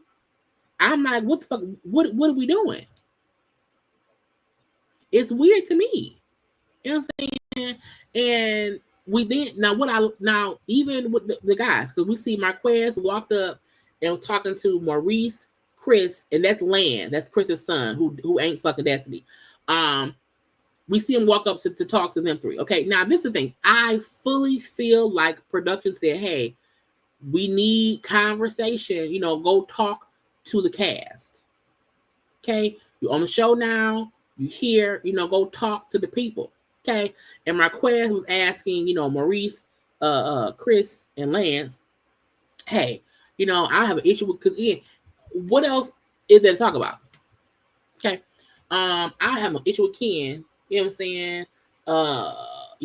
Ken has been here. He's handled things, my family, whatever.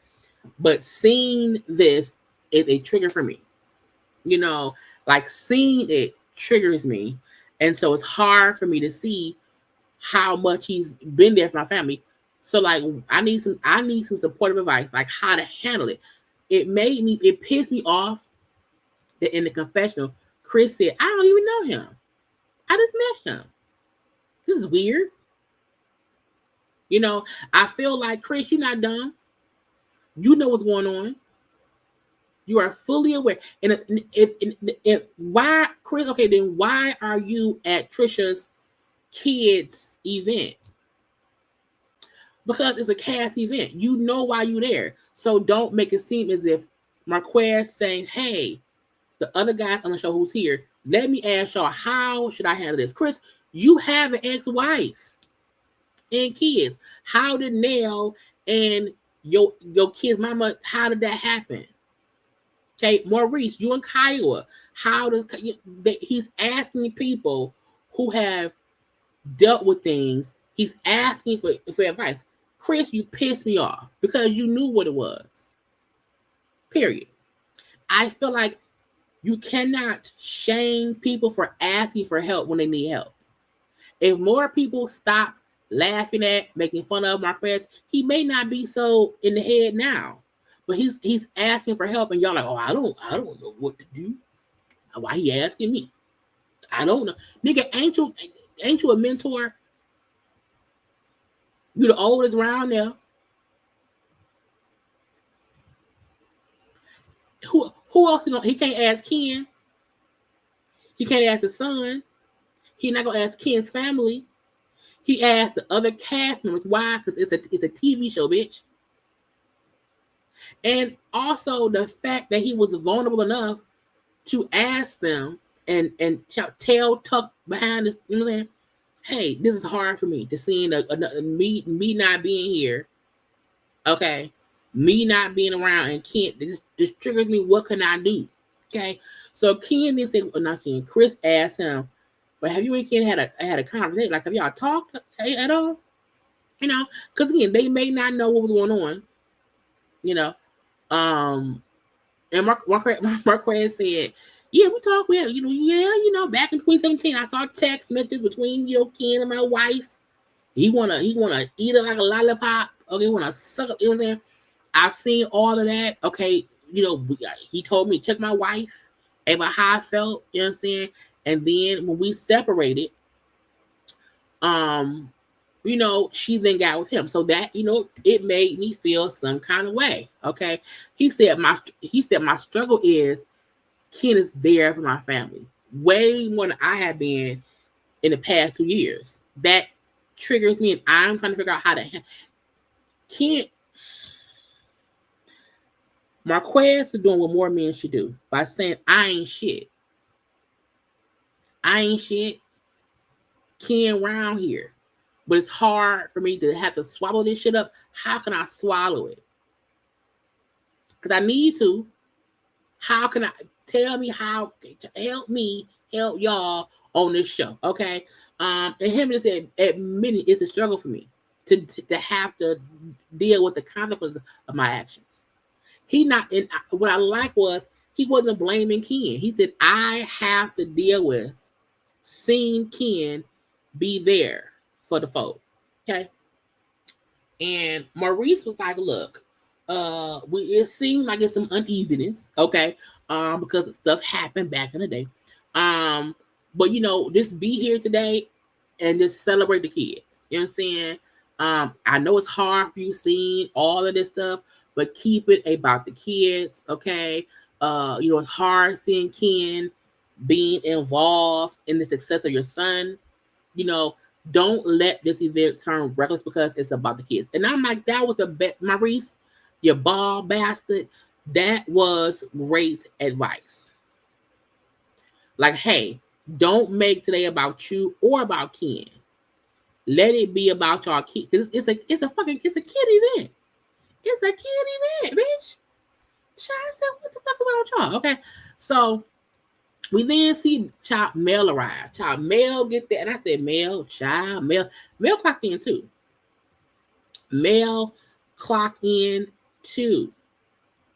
Because Mel said, hey, how y'all doing? Now, Mel came with cards because Mel was raised right. She walked in with cards at open houses, you're supposed to have cards with money in it, okay? But she was like, hey, girl, you gonna have them? Hey, how y'all doing? So, wow, child, Trisha, and first it was Trisha and Mel. Trisha brings up to Mel, I signed my divorce papers. I signed the papers, bitch. Signed, sealed, delivered. Now, my quest don't know yet. I'm going to tell him. And Mel said, today? What's up today? I was thinking about it. No. When Mel said, no, don't tell him today. Mel could have easily said, yeah, tell him today. She could have easily made this a very messy event. Producer Mel said, no, don't do that. Like, you know what I'm saying? This is for the kids. Like, don't do that here. The fact that Trish even thought that was smart is crazy to me. Again, she not innocent. Okay, she not innocent. Okay. She then said, okay, I won't do that. Okay. But he came here acting all funny, he don't be needing money. I'm like, why? Again, every chance Ken and Trisha get, let's shame them. Because why mention that to me? If you and Ken make more money and he don't make enough money to be able to travel from Atlanta to wherever, and y'all send that man $4, so what? So what? I feel like even trying to boast about he ain't got no money, bitch. Bitch, he broke. He need gas fare. He always needs. I was like, now I mean, I don't know that man's financial situation. I don't know where he work. I don't know any of that. Okay, but I feel like when you try to bring it up, it's messy. And I felt like, to me, Mel felt from like, why is she like, from the moment of her saying, I'm gonna tell him here that I signed the papers. I'm telling you how he acting funny. He ain't got no money. I think Mel felt Trisha on some bullshit. Like she's trying to piss him off because why would you tell him here about that knowing it will trigger him? Okay. Now Mel mentioned how she has saw Mark, that she has seen him before at like an event or whatever. She don't know him, but she's seen him before. Okay. Marquez, the child, then Marquez came in. Okay, he came in the room. Because they were like in like on a like an in-screen back patio type of porch. They had the food on there. He again being very open and honest. Look, it's I feel awkward being here or whatever. This is the first time I've been invited over. That ain't true. That ain't true. He's been invited before. He's been over here before. He saw the kids' rooms. Okay. So, girl, he meant the first time he's been invited over for a function. I feel like Trisha, again, they know how to trigger. Wait. Boom. They know how to trigger each other. Because him saying, I've been my first time invited over, I felt like he meant that I've never been invited over for some kind of event of the kids. Yes, when y'all moved here, I came over to see the rooms. Yes, I've been here for that, but I've never been invited over for an event. So I feel awkward being invited over for this event. Okay. He said, look, I remember meeting Mel. And he said, hey, man, I remember you. She said, yeah. I also know your husband. So, yeah, and Trisha, her husband too. I was like, see, Marquez is busy too. Okay. But him saying, yeah, I know Martel, and so does my wife. To me, that means, did they discuss her going over with Martel? If him saying my wife know your husband, to me that means it's a little bit more into it. And I was like, child, what is going on? What is again? Oh, I agree too. Ken and Trisha know Marquez being a part of the storyline helps them on the show. So, but I'm like, at this point, Carlos, get that man a check. Give him a check. Just saying. Marquez is saying, look, how do you co-parent? When you're co-parenting with somebody, who was your trigger? How can I navigate that? Now, Marquez and Trisha trigger each other. I think the difference is we just see how Ken and Trisha are triggering Marquez more than we see him triggering Trisha. When Mel said, well, the first thing is y'all gotta, you can't be each other's trigger. Okay. You gotta focus on not being the trigger. You have to focus and not be the trigger. Okay. Both of y'all. Because I can assume some of the energy that Trisha's giving off is triggering you. Because I can feel it. And I felt like, I know some folk, I seen folks say, why is Mel trying to team up with Marquez against Trisha? And I said, no. I think Trisha's energy, I can see it through the screen. When he walked in, Trisha's energy is different around him. You want to know why? They have a history. Your person, your ex can trigger you. So Mel's point was, you trigger him too. So Trisha, you also can't be the trigger because I can feel your energy, and I know if I feel it, he feel it. And I'm like, that's logical. And when he is triggering her, she then triggers back. So Mel's point was, y'all can't be each other's trigger. Y'all can't be each other's trigger.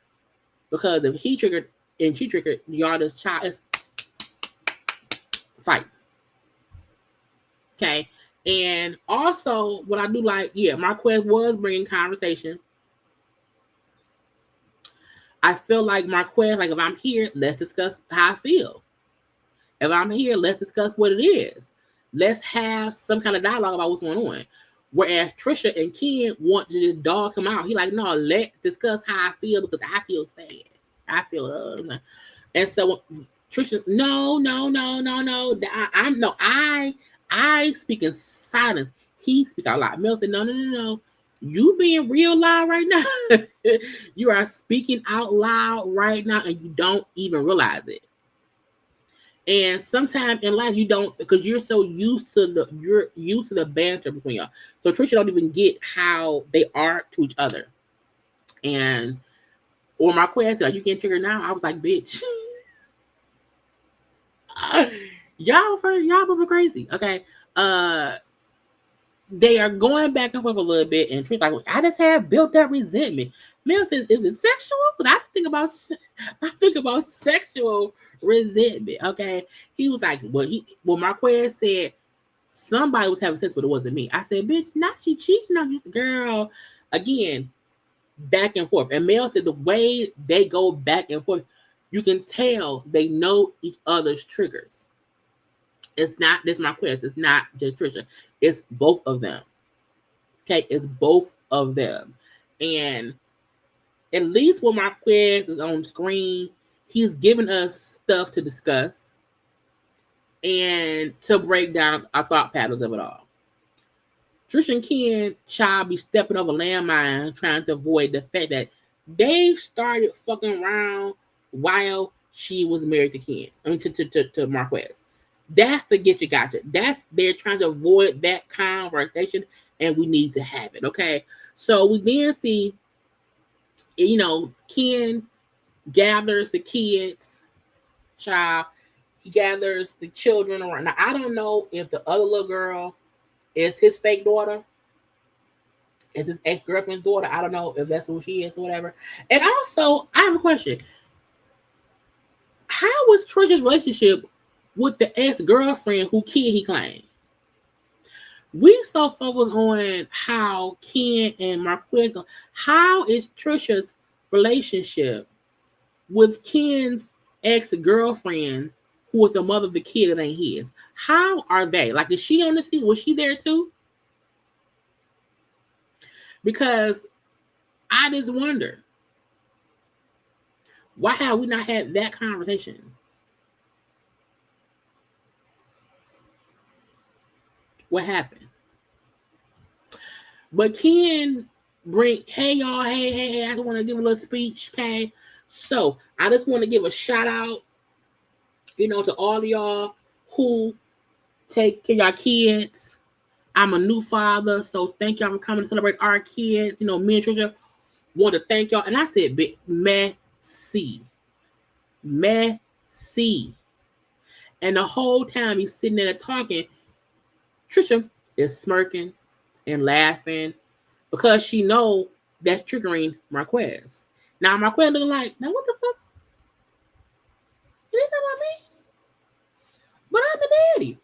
So he like kind of slowly walks up, because as you see, he wasn't right here.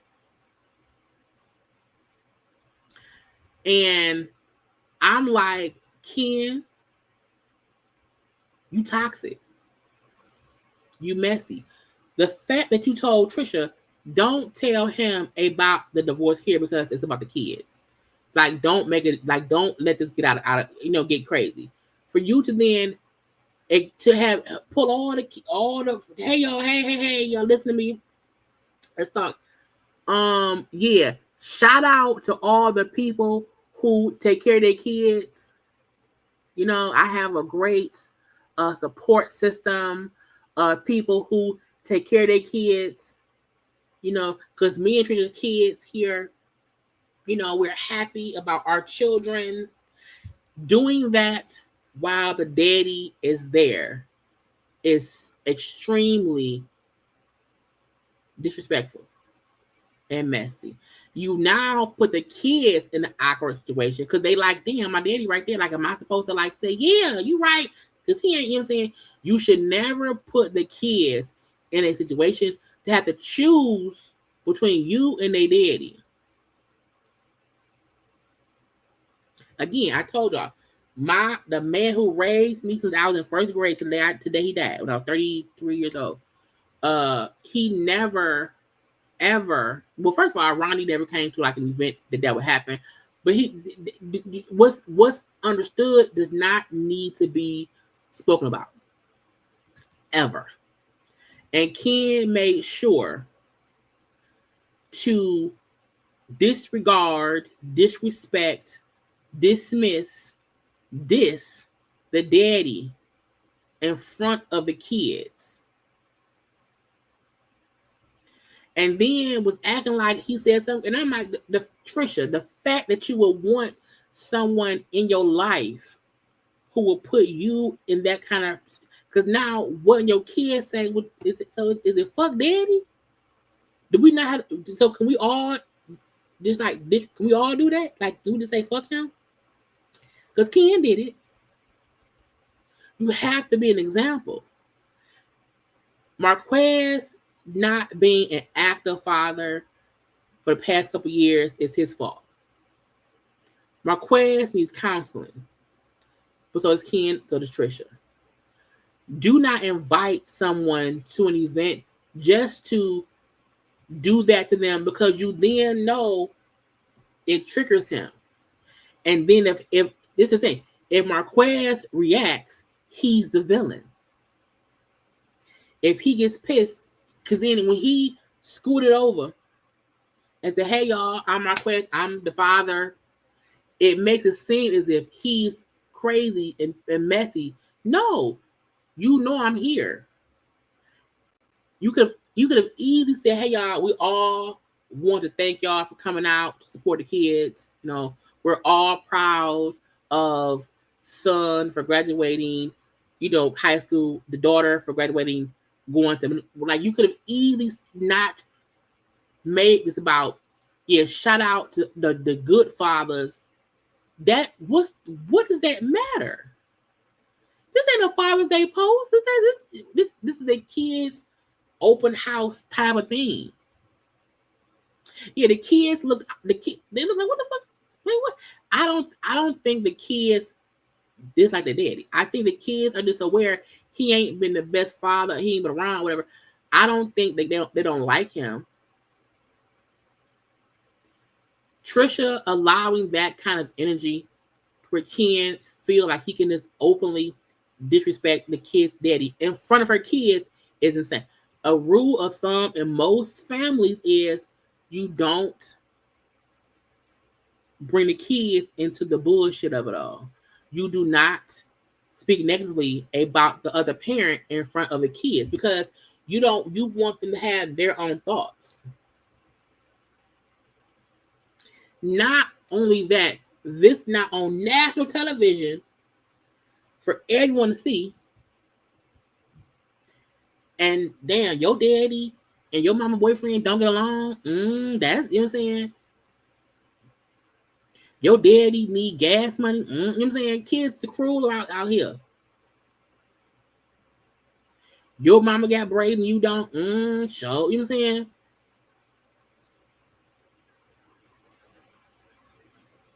Now, I don't know why the son went skull cap in summertime, but whatever. My point is, people need to understand Ken is messy. He's toxic. He wants y'all to believe that Marquez is just a crazy, deranged ex. No, you're crazy, deranged current. I was like, I can't believe he did. I was like, what the fuck? Who's that? And then you saw for looking like, oh my God. But then for folk to make it seem as if Marquez is weird for him going of, hey, I'm the daddy. He is father. He is.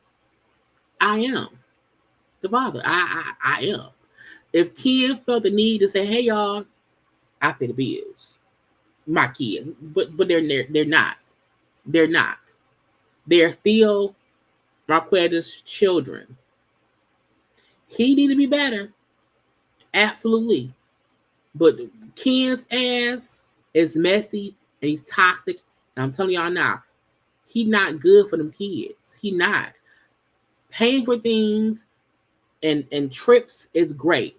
If you are not emotionally and mentally mature to handle this co-parenting thing, you ain't the best for kids. Because the kids can fly. Oh, we can just say fuck that our daddy.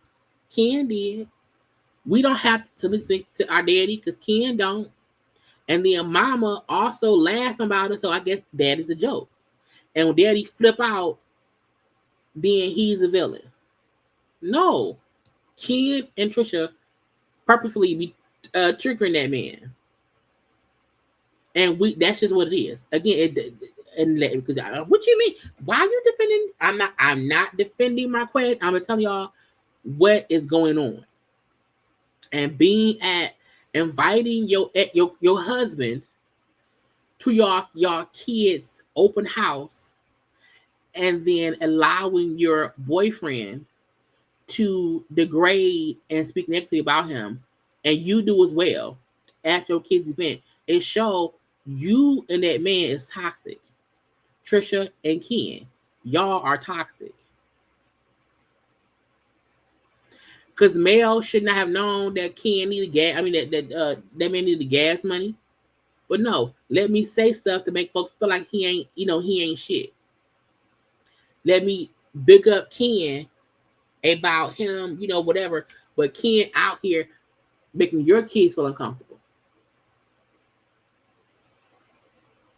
And in front of people, y'all, it was Ken's family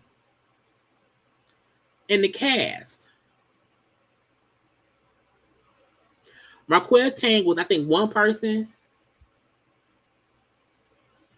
So this was absolutely an event for the show. And Ken and Latricia made sure to embarrass Marquez. So that when Marquez reacts, they can then say, see, I told you. I'm a savior. I told you I'm the best thing smoking since sliced bread. I told you. It's like, no, Ken, I don't trust you at all. I don't trust any man that will put my kids in an uncomfortable situation. But their mama did it. It's a reason why Ken only dates women with children. He also dates women with children where the father isn't present. Because the daughter he claims his, her father passed away. So he's the father figure in her life, which is great, cool to him. And now he got with Tisha, who husband, dated father, ain't around. He gets with women who has children because then he looks like the hero. Who knows how he would have been towards the daughter of his ex-girlfriend father if he was alive. You know what I'm saying? We can now see how he tries to degrade Ken because it makes him the hero. It makes him look better. And he can then say, I pay the money, I pay the bills, I bought his son a car. Yeah, I'm going to spend my money on his kids because I know he can't afford it.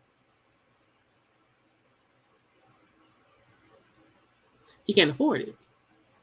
I'm going to invite him to the house, and when he get there, I'm not going to say, hey, Marquez, nothing. Me and your wife are going to ignore you entirely. Now, even at one point, we had seen Marquez and said, hey, y'all, let's have a toast. Marquez, who's trying to be involved. He said, let's toast to the kids. It's great for the kids. Also, to the wife, ex-wife, whatever. To everybody. To everybody. Okay. So I'm like, Ken, at least Marquez came in trying to talk to people, be friendly, whatever. And when I seen Nell, looking weird at Marquez, I think he would have said, hey, I'm the daddy. I'm like, why the fuck is Nell looking as like it's weird? Why? I need y'all to grow up. Because Nell, it's not as if you don't know the situation. So why look like this weird for him to come in and say, hey, he's Tisha or Ken should have introduced him to the room.